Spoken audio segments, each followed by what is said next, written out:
let's talk about something real for a second. You know that feeling when you're lying in bed, scrolling through your phone, and you accidentally tap your banking app?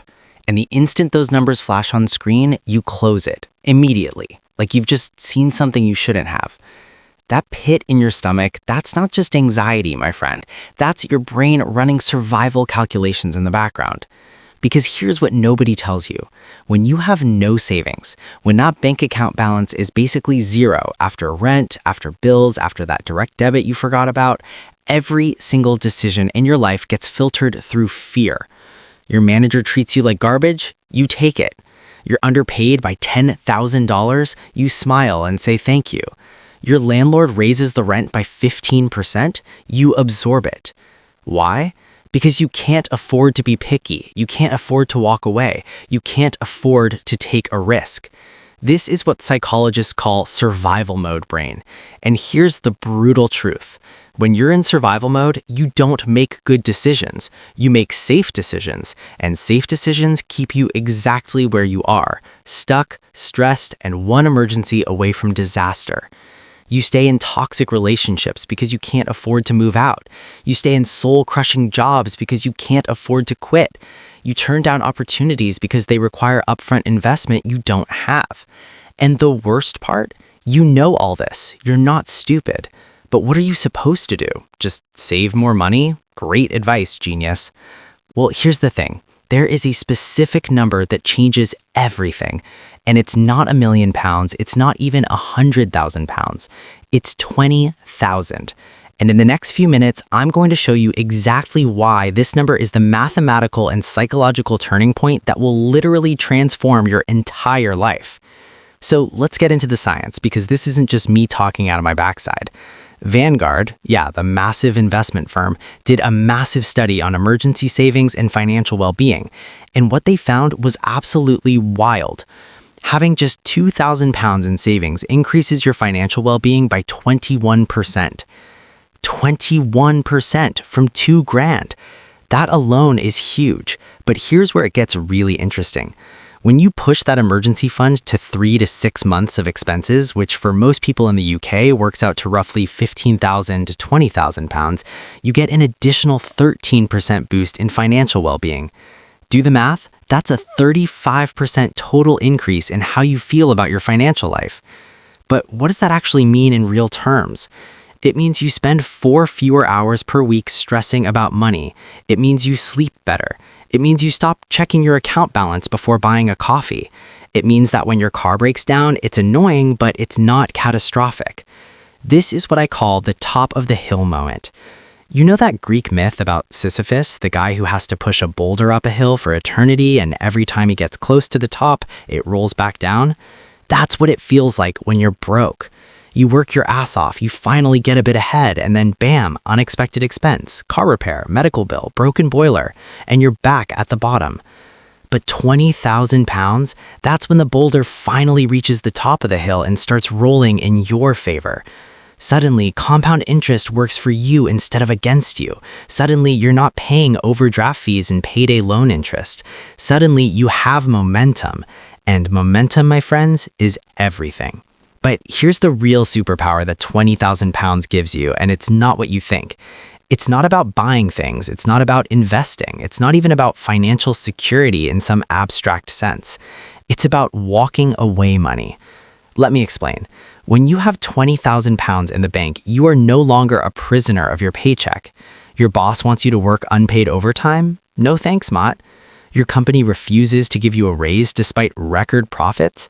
I'll start interviewing elsewhere. Your landlord tries to bully you into renewing at a ridiculous price? I'll move. You can negotiate from a position of strength instead of desperation.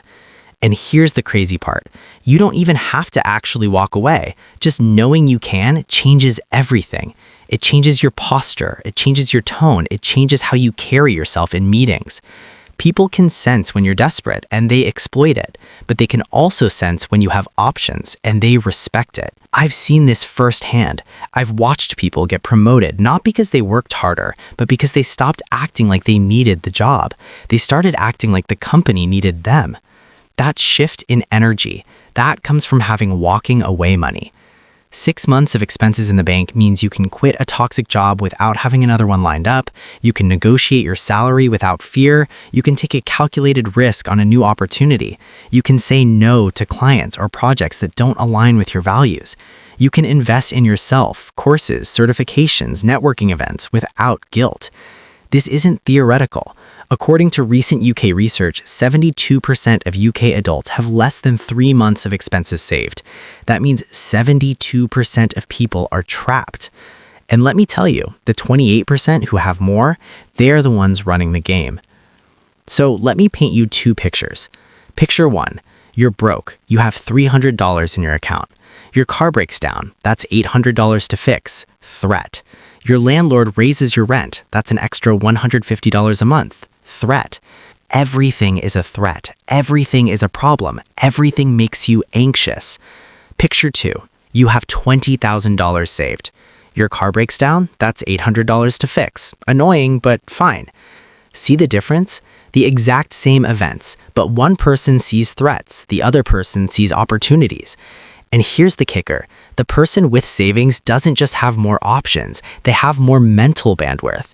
The University of Bristol found that households with £2,000 in savings are 60% less likely to fall behind on bills. But it's not just about paying bills, it's about having the energy to think beyond survival.